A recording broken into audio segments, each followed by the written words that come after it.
from this video, we will be starting a new section which is information theory link. And first video will be about Shannon entropy. So let's begin. Okay, so first of all, it is the foundation of information theory and it appears in throughout our modern machine learning, like in loss function, decision trees, reinforcement learning, and we will treat it as like exact weight of a surprise. Okay, so it's the precise mathematical measure of any uncertainty or average of surprise. We can say it like that. Now moving on forward, uh, consider two distributions. First is a nearly deterministic distribution such as 0.99 to zero point zero 0.01, which has entropy about 0.08 bits. Almost, there's no surprise in it. Now, a uniform distribution over four outcomes has entropy exactly 2 bits and maximum uncertainty. Now, the surprise of a single outcome x is defined as minus log of px, and rare events produce large surprises. So, and certain events produce zero surprise. So entropy is simply the expected value of this surprise under the distribution itself. So how you can like say it? So it quantifies how much uncertainty remains on average before an outcome is observed. Okay. Now, three pieces make up the definition. So, firstly, the probability of each specific event. Second, the inherent shock value of that event, which is minus log of px. Then, third, the average of those shock values across the whole distribution. So, mathematically, the convention we set like 0 log 0 equals to 0. So, the limit of p log p as p approaches 0 is 0. You got it? Like, so an event that is certain never to occur contributes nothing to entropy, right? Now, if you move forward, the numerical value of entropy depends on base of logarithm. So, base 2 means the natural unit in compute, like it is a natural unit in computer, and the minimum number of yes and no question needs to identify an outcome. Then second comes base E, means the natural unit in machine learning and statistics, because it aligns with calculus and optimizations. Then third is base 10, like which is called as bands. So this is like historical interest in thermodynamics. Simple. Now, conversion is straightforward. Entropy in nats equals to entropy in bits multiplied by ln of 2. And in this, we will usually work on bits or nats according to context. The conceptual meaning remains very much identical. Okay. So for a binary random variable with success probability p, entropy is a smooth curve that reaches its maximum of 1 bit u exactly at p when the value of p is half. So at extremes 0 and 1, like value of p is 0 or 1, the entropy is 0 and the outcome is completely determined. Now, even in moderately biased coin, like let's say like P equals to zero point 0.9, it already has entropy well below zero point 0.5 bits, right? Now, information is maximized when the distribution is perfectly uniform, and any deviation from uniformity reduces to uncertainty. So that's all. Now there comes one more thing, which is Claude Shannon. Claude Shannon proved that functional form, this minus of summation p log p, is not an arbitrary choice. It is unique function, like up to a multiplicative constant. So that which satisfied four natural axioms. And what are these? First is continuity, like small changes in probability produce small changes in entropy. Second is symmetry. The order of outcome does not matter. Then third is maximum, means the entropy is maximized when all outcomes are equally likely. And fourth is additivity, means the entropy of a joint system equals to the sum of the entropy of one variable and the conditional entropy of the others. Right? Now, any other candidate formula violates it at least one of these requirements. So that's all. Now, joint entropy and the chain rule. So, when we have two random variable, we speak of joint entropy. So, which is the total uncertainty in the pair. So, the chain rule decomposes it into hx of y, hx comma y equals to h of x plus h of x given y. Now, h of x is the marginal uncertainty of x alone, and h of x given y is remaining uncertainty in x after y has been occurred or revealed. Now, a fundamental inequality follows at once, like conditioning never increases entropy, means h of x given y is always less than or equal to h of x. That's simple. Now, information about y can only reduce or leave unchanged when our uncertainty about our uncertainty about x, it can never increase it, right? That's all I said through this formula. Now, entropy is not like um, no, entropy is an absolute limit on data compression.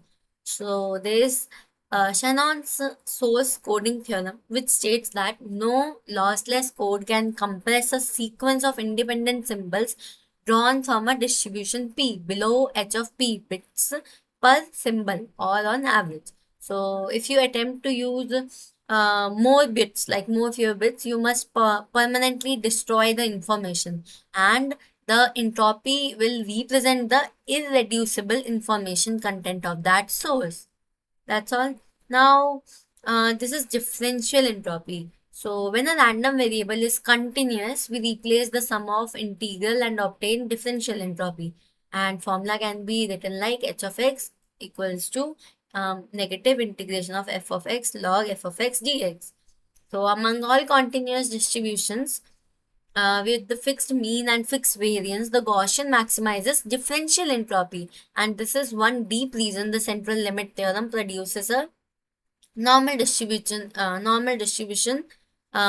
like nature when summing independent variables, and it tends towards the configuration of maximum uncertainty under the given constant, right?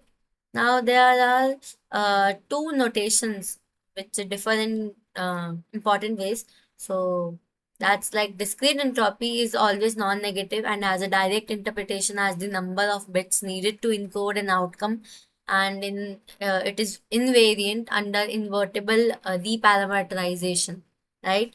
And then comes differential entropy can be negative when the density is highly concentrated, and it is invariant under change of variable, and its absolute value has no direct coding interpretation.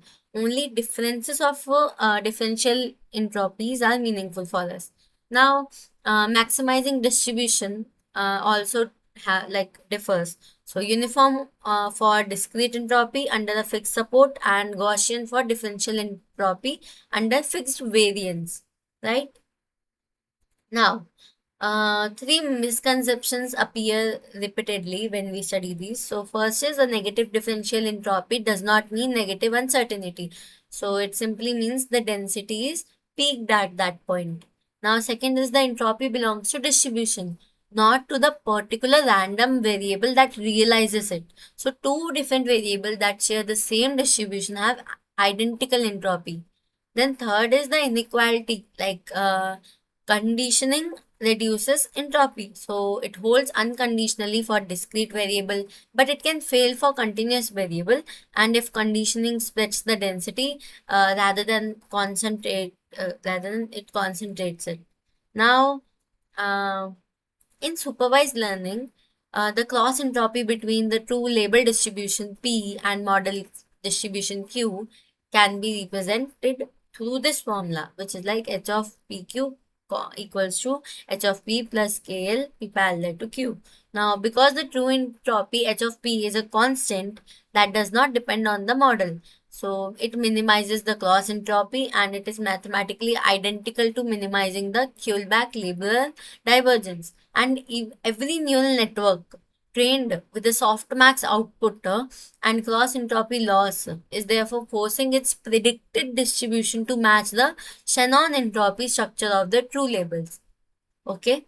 Now, this is okay. Modern representation learning can be seen as an information problem. So we can construct an intermediate representation Z that minimizes the mutual information with the input x, which is like compressing that, like it's a aggressive compression that removes noise, and while maximizing mutual information with target y, which is like preservation of the bits that actually matter to us.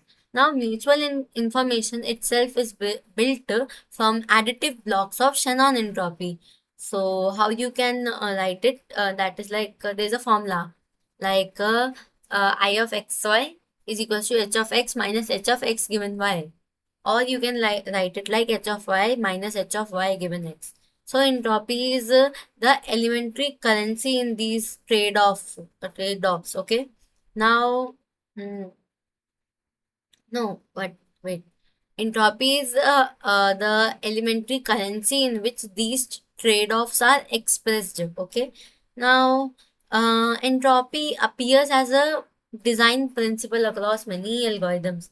Like soft actor critic reinforcement learning adds an entropy bonus to the reward and encouraging the policy to remain stochastic and avoid premature convergence. Second, it is used in decision tree algorithms like CART and C4.5. So it's split on the feature that maximizes information gain, and the reduction in the entropy is its target.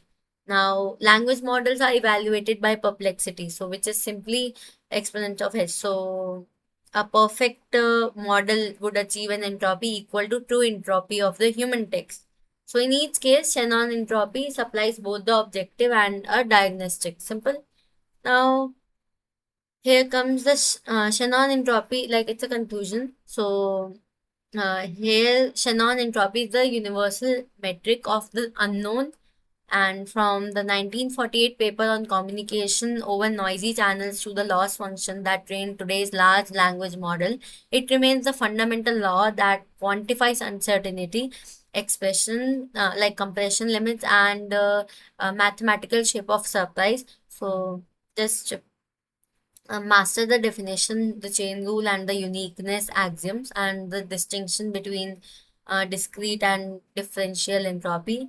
And the next topic will be Kullback-Leibler divergence, which we can also say as Kerr divergence. So, hope you liked it. If you find any kind of mistake in this video or any improvement, you can just tell me. Thank you. Bye bye.